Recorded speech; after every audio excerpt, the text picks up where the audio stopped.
So Bhagwan in the beginning tells us that his Prakriti itself is the yoni of this world, and Bhagwan himself puts the Garbha and activates this Prakriti.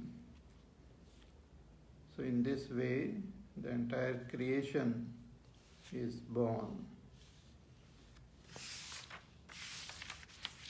So at all levels, we also see the play of these three gunas, Sattva-gun, Rajogun and Tamogun. These gunas express in our Antakarana in the form of various thoughts and emotions and desires, and they activate us into various types of action. So Bhagwan says that all these three gunas, identification with these three gunas, bind a person to this samsara. So Sattvam Rajas Tama iti guna prakriti sambhavaha nibadnanti mahabaho dehe dehinam avyayam. Then Bhagwan gives the how each guna binds us. So Sattva guna is pure, nirmal, gives rise to sukha and jnana, and one gets attached to this sukha and jnana, that aham sukhi, aham jnanavan. Then Rajogun creates a different trishna in our antakarana, different desires, and makes us perform different actions to fulfill those desires. So the Rajogun binds us by getting us attached to karma. Karma sangena tan nibadnati kaunteya. Then Tamogun is of the nature of darkness. It covers the knowledge and binds us through its manifestation as pramad, alasya, nidra, etc. So pramad, alasya, nidra bihi tan nibadnati bharata. So the play of these three gunas we constantly see in our life. Everything is an expression of these three gunas. So when Sattva guna arises, then we experience sukha and jnana. When Rajogun rises, person experiences different desires and karma. And when Tamogun arises, it covers the knowledge and makes a person more and more dull. So when do these gunas they arise, and what is their mutual relationship? How do these gunas interact with each other, and when do they arise? Means when do they predominate? So what is their mutual play? That Bhagwan now presents in the next verse, verse number 10. Rajastamascha vibhuyah sattvam bhavati bharata rajas sattvam tamaschaiva tamas sattvam rajas tatha. Bhagwan says that Rajah Tamaha cha ubhau api abhibhuya sattvam bhavati bharata. See, these three gunas are there together everywhere. Their expressions are everywhere, and it is experienced by the living beings, right from the devatas to all the beings, even in plants, animals, we find the expressions of these three gunas. And all the three gunas are there always. But sometimes a particular guna becomes predominant. So even when one guna is predominant, the other gunas are there, suppressed. They are there. So always all these gunas are there. Means even when a person is extremely tamasic, there are traces of rajogun and sattvagun in that person. And even if a person is highly sattvic, there are those traces of rajogun and tamogun. So all these three gunas are always there. They keep on fluctuating. Therefore, even if a person is utterly tamasic, has got this, there is a opportunity of that person becoming sattvic or rajasic. And this we find in the history.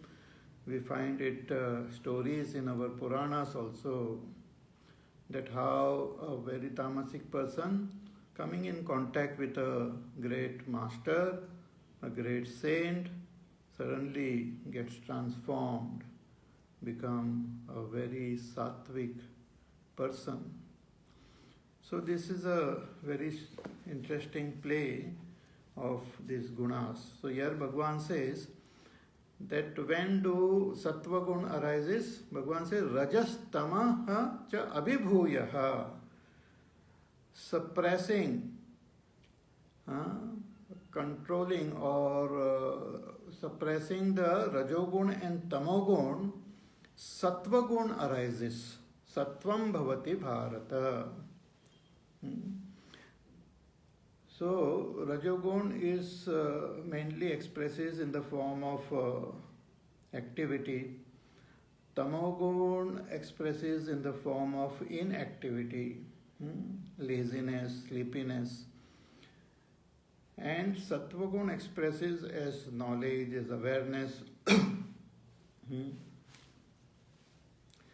And all these three gunas are opposed to, in conflict as though with each other.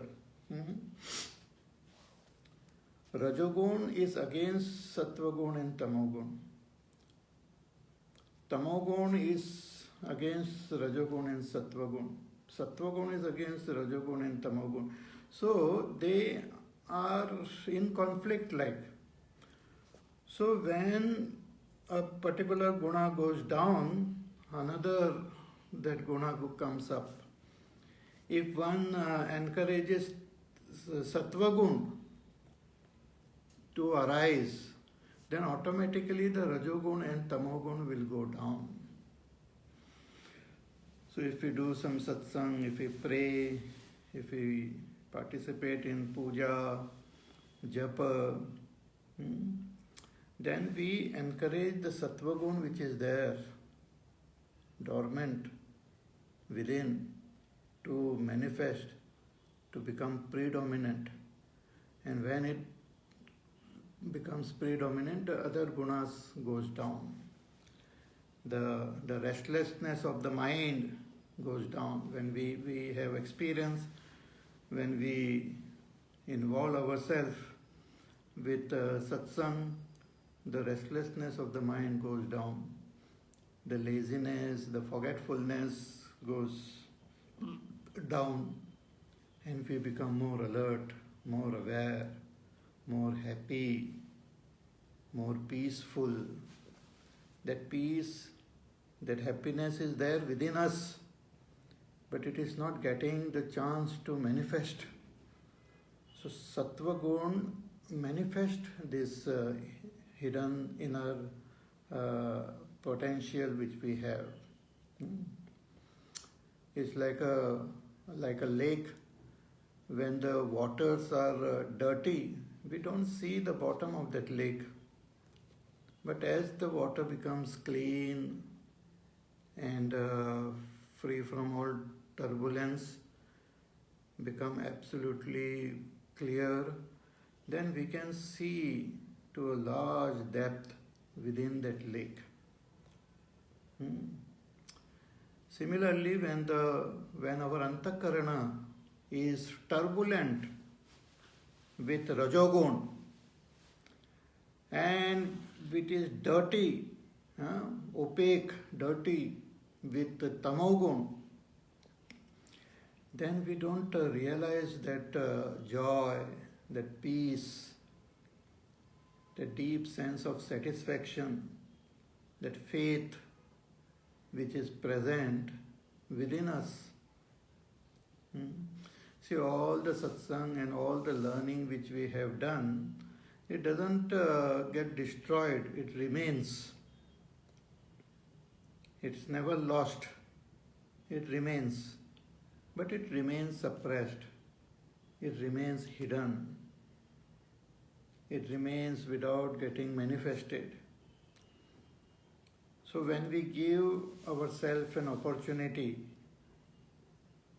to manifest these gunas, then such qualities they arise in us.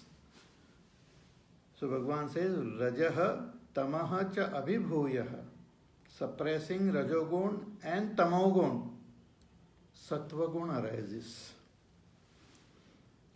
See, one can, through satsang and all, we can motivate the Sattvagun to arise, to become predominant, or we can also do it by suppressing the Rajogun and Tamogun. For example, when a person wants to meditate, one has to make the body, the mind as still as possible, as quiet as possible. With effort, when we make our body quiet, then the Rajogun goes down. But when the Rajogun goes down, there is a possibility of Tamogun arising. So we should suppress the Tamogun through our alertness, through our focus. We should not allow sleep, laziness, forgetfulness to take over. So remaining alert and stopping all the activities of the body, the mind, the pranas, what we do, we allow the Sattva Gun to manifest. And when the Sattva Gun manifests, automatically the mind becomes calm, peaceful, alert, aware. And in such a sattvic mind, we can meditate on our own self. We can have more attention and focus on our own self. That is the idea behind all our upasanas, all our karma. So if we cannot meditate, we should do upasana. If that is also difficult, then we should do karma, dedicating our karma to Ishvara. So when we perform karma dedicating to Ishvara, lot of this restlessness, though it is karma, but lot of restlessness of our mind goes down, because that dedication is a sattvic bhava, is a supremely sattvic attitude that I am dedicating all my actions to Ishvara. So when I encourage this attitude, then automatically the Sattva Gun arises, suppressing the negative Tamogun and Rajogun. And in this sattvic state, I experience great joy and awareness and understanding. So through our actions, through our attitude, we can influence the gunas. Gunas directly cannot be controlled by us, but through our actions, our attitude, our association, and our environment, even our food habit, which Bhagwan will talk about in the 17th chapter, through our food habits, through our dress, through the time of the day, what we do during that time, all this influences the gunas within. And when we know, when we understand the whole mechanism of these gunas, we can utilize them to the best of our ability. So, and all these gunas are good. Sattva gun help us to dive deep within and meditate and understand our own self. But Rajogun also help us to express, to do our sadhana, to do upasana. And Tamogun gives us that rest. It gives us that rest to our senses, our mind, our intellect, so that they again can become active in a positive way. But these three gunas can also, if not handled properly, can also be very negative in our life. So here Bhagwan is telling us the mechanism how a particular guna arises. So they are always there. Bhagwan says when Rajogun and Tamogun get suppressed, then Sattva gun becomes predominant. Rajas tamascha abhibhuyaha Sattvam bhavati bharata. And Rajas Sattvam tamaschaiva tamas Sattvam Rajas tatha. And in the same way, the Rajogun arises when Sattva gun and Tamogun are suppressed. And Tamogun arises when Sattva gun and Rajogun get suppressed. See, when we are attending some satsang and all, and listening to the pravachan, and the whole atmosphere is very sattvic, it encourages sattva gun.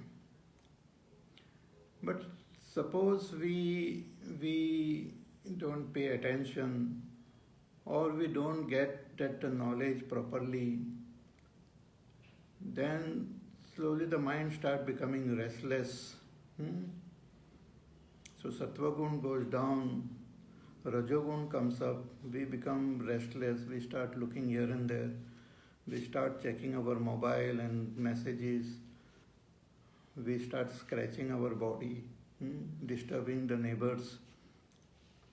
But if we can't move also, so the sattva gun has gone down, rajogun has gone down. So what happens? We start feeling sleepy, and many people then go to sleep during pravachan. Tamogun takes over. So it's a beautiful process which we keep seeing it in our life, but we may not be aware of it. So here Bhagwan is making us aware. He is telling us, you understand this process and make good use of it. So Rajas Sattvam Tamaschaiva, Tamas Sattvam Rajas Tatha. So Rajogun arises when we suppress, when the Sattva gun gets suppressed, Tamogun gets suppressed. Therefore those people who are not tamasic and not sattvic also, they are very restless and very active. They are quite active, running around here and there, always busy, very rajasic. And when they get tired and all, they jump direct into tamogun. So sattva gun doesn't get a chance in their life much. So either they are very, very rajasic all the time, or they directly become tamasic. Then there are those who are predominantly tamasic. So Rajogun comes in their life very forcefully, like for a very short time, and sattva gun also doesn't come manifest so much. So they are very predominantly tamasic. There are those who are predominantly sattvic. There are those who are predominantly rajasic. And these samskars also we carry from our past lives. So based on our predominance of our gunas, we are born as a Brahman, Kshatriya, Vaishya, Shudra. So this also we carry from our past lives, the samskar. So based on that, the manifestation of these gunas take place in our life. Even there are some animal, birds and all who are more predominantly sattvic or rajasic or tamasic, and that we can see in their life also. So these gunas play a role in the life of all beings, even in the devatas, the plants, the animals, birds, human beings, bacteria, viruses, everywhere we find the play of these three gunas. And these three gunas, as I said, is the expression of Prakriti or Maya, Bhagwan's Maya. And our desires activates this Maya. Means our desires, Maya help to fulfill our desires. Our desires activate those gunas and they express in our life. So rajas sattvam tamaschaiva tamas sattvam rajas tatha. Okay. Now how do we know what are the lakshanas of a particular guna? How do we know that sattva gun has become predominant in my life or at a particular moment, or rajagun has become predominant, or tamagun has become predominant? How to recognize what are the lakshanas, what are the signs of these gunas when they become predominant? That is what now Bhagwan tells, so that we can recognize them. He says in the next verse number 11. Sarvadvareshu dehesmin prakasha upajayate Jnanam yada tada vidyat vivruddham sattvamityuta. Bhagavan says that when such a condition happens, then you understand that sattva gun has become predominant. How to recognize it? We can't see the gunas directly. We can't, because they are very subtle, but we can see the expressions of these gunas. Just as we talk about the season, we can't see the season, but we can see the expression of the seasons in the environment around. If the environment are not there are no what you call trees or birds and all, we will not be able to understand it. Like suppose you are locked in your own room for a whole year without any doors, windows, not knowing what is happening outside, you will not know the variety of seasons. So the seasons expresses in nature. Similarly, the gunas express in our actions, in our thoughts, in our feelings. So from that we know that this guna has become predominant in me at this time. So how to recognize sattva gun? Bhagavan says, Sarvadvareshu dehesmin prakasha upajayate jnanam yada tada vidyat vivruddham sattvamityuta. That when through all the doors of this body. Sarvadvar. See, we have this, the senses, the mind, the intellect.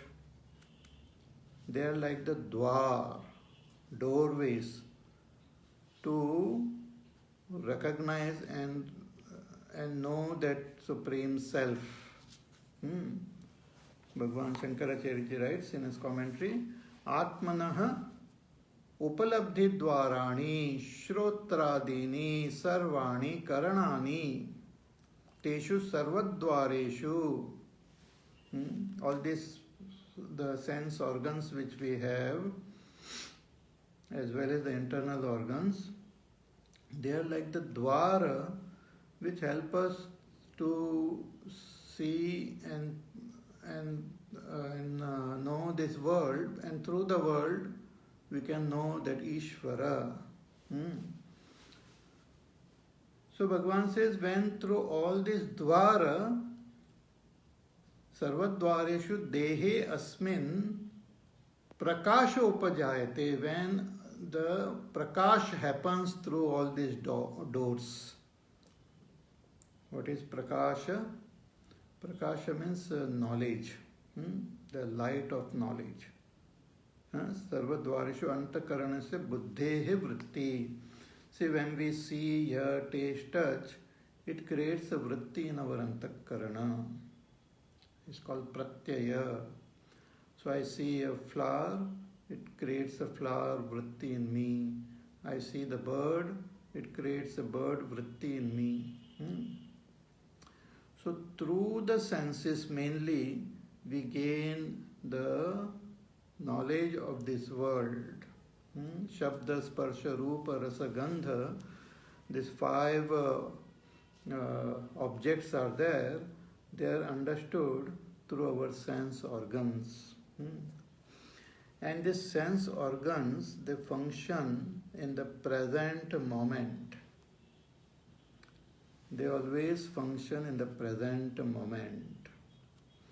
So whatever information comes from the world, it is passed on, the stimuli is passed on through the senses to the mind.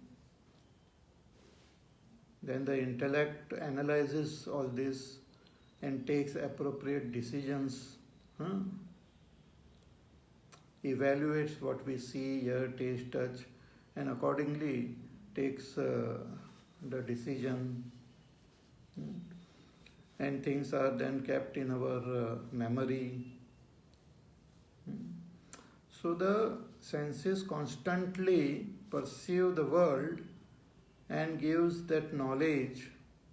It creates knowledge in our antakarana. So that knowledge is called prakasha here. So it is said, Bhagavan says, when sarvadvareshu, through all the doors, dehesmin prakasha upajayate, all this prakasha happens in a body, in the antakarana, which gives that knowledge. So that knowledge happens, jnanam yada tada vidyat vivruddham sattvam ityuta. Then you understand that sattva gun has become predominant. When you start gaining knowledge through all your senses, then you understand that sattva gun has become predominant. One may say, oh, I gain it all the time. Let us analyze it. See what happens when we see, hear, taste, touch. If our mind is in the present moment, if our intellect is in the present moment, we gain that understanding properly, completely. Generally what happens, we are busy thinking about the past or dreaming about the future, not very alert in the present moment. So when we go into this dream world of the future or think about the past, mind is active in that field, then we are actually activating Rajogun. And even when things are there presented in front of us, we become unaware of them, we don't understand anything, that knowledge doesn't happen, then there is dullness in our mind, means tamogun is functioning. But when the sattva gun is there, then there is high level of alertness in our senses. And when we are in that alert state, we are supremely in the present moment. And when we are in the present moment, the mind is very, very calm and peaceful. And in that calm, peaceful and happy state of the mind, there is a possibility of diving deep within and recognizing ourselves and recognizing the presence of Bhagwan in this world also. We should learn to see the world as it is without coloring it with our Rajoguni thoughts or Tamoguni thoughts. When we become supremely aware, then even through any one stimuli, we can enter a state of meditation. Only Shabda, only Sparsha, Rupa, Rasa, Gandha. Therefore, this Upasana which we do, Bhagwan's Puja, it is to bring the whole attention in the present moment. We invoke the presence of Bhagwan in that Murti. So all my senses are focused in the present moment. I see, hear, taste, touch. So supremely alert, not tense, totally alert through all the senses. I allow the stimuli to enter without coloring them.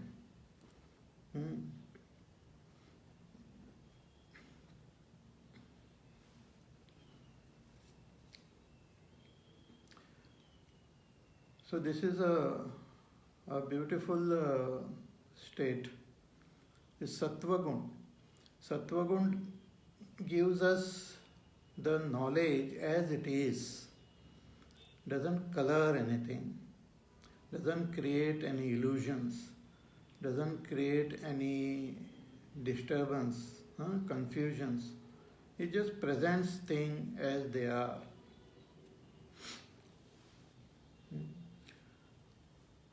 And this sattvic state of our mind, antakarana, is most essential if we want to meditate, if we want to dive deep within. Should be highly alert, peaceful, calm, undisturbed by the... We get disturbed when we interpret the stimuli, whatever we receive, we start giving comment, we start comparing, suppressing, evaluating, judging, then it starts disturbing our mind. But the more and more we are in Sattva Gun, the more and more we remain as witness, as Sakshi. See, when you are looking at the clouds, you just look as a Sakshi. You don't want to change them. You don't want to convert them into something. You don't want to separate them. You just are looking.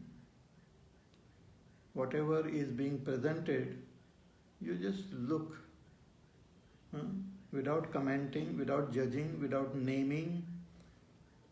without suppressing. So that type of thing gets created in Sattva Gun. Because as it was said, Sattva Gun is crystal clear.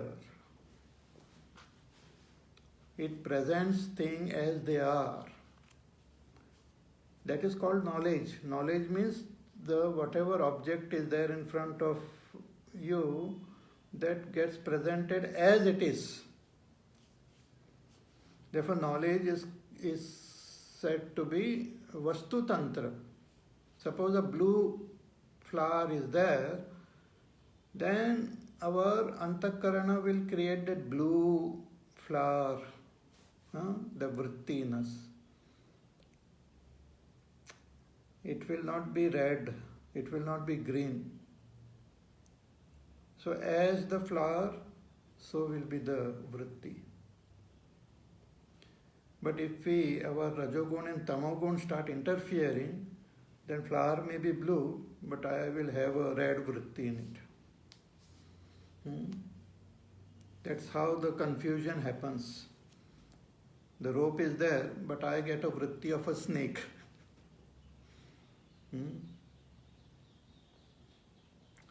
The world is there, but I get some other vritti in our head. That's called adhyas. So a person, sattvic person, an enlightened person, when he looks at this world, he sees the presence of Ishvara in this world.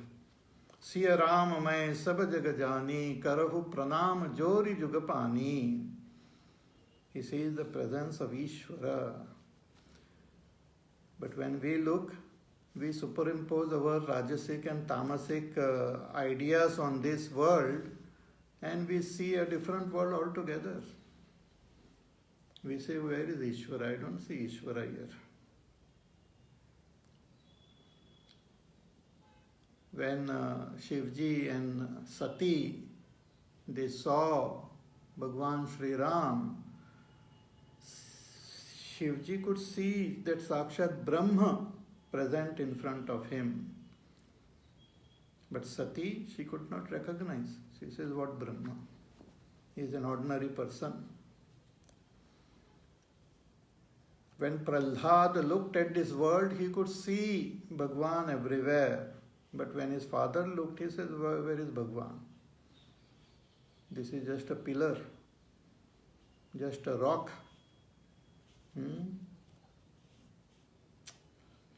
Prahlad said, no, it's that Ishvara himself is present. So Sattva Gun, it is clear. It doesn't create any illusions, any confusions. It presents things as they are.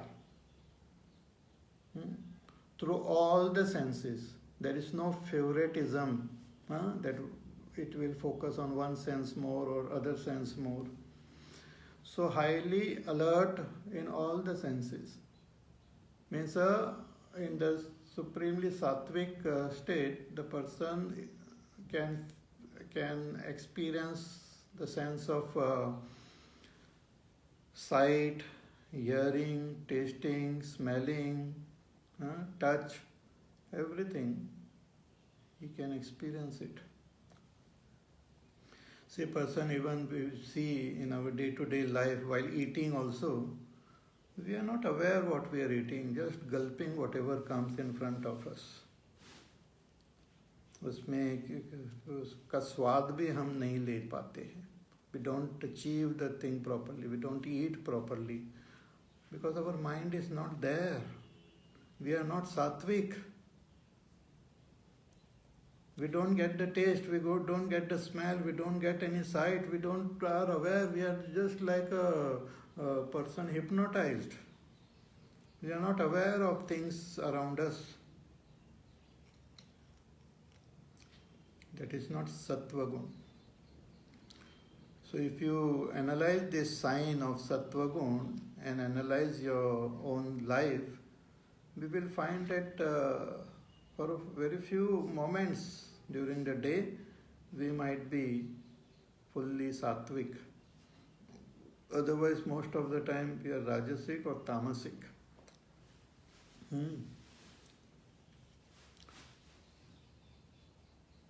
So to encourage this sattva gun, even what you call just becoming aware of the surrounding will help to become alert.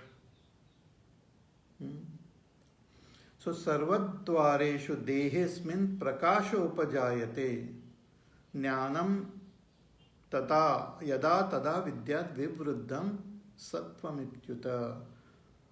So understand that as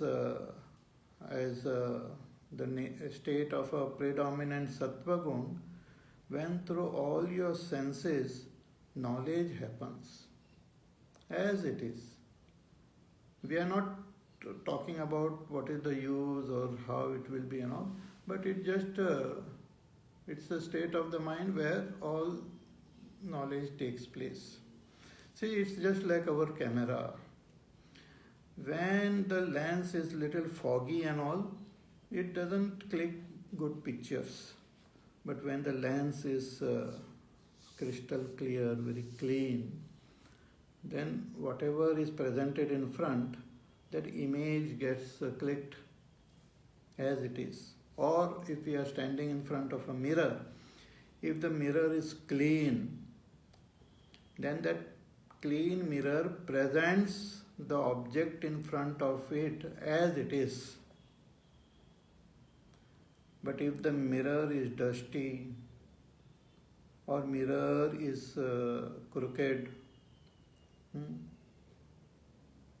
then it will not present the object in front of it as it is. So sattva gun, it just presents everything as it is. It's highly alert state of our antakarana and our senses. We can utilize this sattva gun for our upasana, for our karma, for our dhyana, for our chintan, for our puja. It can be utilized in all the fields. Okay? So sarvadvareshu dehesmin prakashopajayate jnanam yada tada vidyat vivruddham sattvamityuta. Now, in the next verse, Bhagavan talks about Rajogun. He says, Lobha pravrittirarambha karmanamashamaspruha rajasetani jayante vivruddhe bharatarshava. He Bharatarshava, he Arjuna, you understand Rajogun to have become predominant in you when you see these signs. What signs? Lobha pravrittihi arambha karmanam ashamaspruha. Lobha. You become greedy, want to acquire more and more. Even things which don't belong to me, I want to acquire them. Paradravyaditsa. It's a lobha, it is called. Want more. See, when one is in sattva gun, one experiences joy, that inner joy. And when there is inner joy, there is no restlessness. There are no disturbance of any desires. There are no disturbance of any fear. Because ultimately we want sukha only. And this sattva gun is giving me sukha, so I don't want to shift from that sattva gun. There is no other alternative. You can't say, oh, sukha I have, but I want. If one experiences sukha and shanti, nothing more is required. The antakarana remains satisfied. But when the rajogun arises, then with it arises greed. I want more, I want more. Because I don't experience that sukha, I don't experience peace. So I think it will be experienced when I obtain those objects.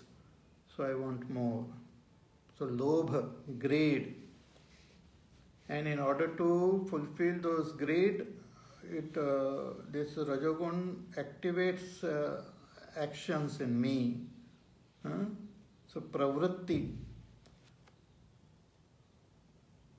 So I want to perform some actions or become restless, not at ease, not in the present moment, not in the present place also. So pravritti, arambha, want to begin some action, doesn't make us relax at one place.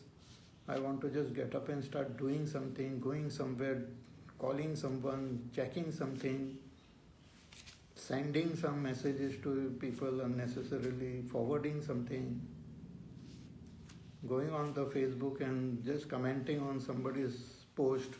Restless, watching some news and commenting on that and shouting at them and cursing and all. This is all the expression of Rajogun. So lobha pravrittir arambha karmanam ashamaha spruha. So want to begin arambha, initiate different types of actions. See, there are certain actions which we do it and immediately we get the result. But there are certain actions which take time. So one has to go through the whole process of that action. It's like cooking. Suppose you want to cook something, then there is a whole process. You have to buy those things from the market and prepare it and then slowly do it and cook it and all. So there are steps. After all the steps are fulfilled, then you get the result. Similarly, there are a lot of activities in the world which requires a lot of steps to acquire it. So one Rajasic person likes to initiate all these steps. This also I want to do. Start that new business, contact that person and start something there. Do something here, go there, meet those people. So karmanam arambha begins initiates different types of activities. And ashamaha, restless, no peace, no quietude. The mind is extremely disturbed. And spruha, thirst, desires, which doesn't get satisfied. All this comes with Rajogun. See, they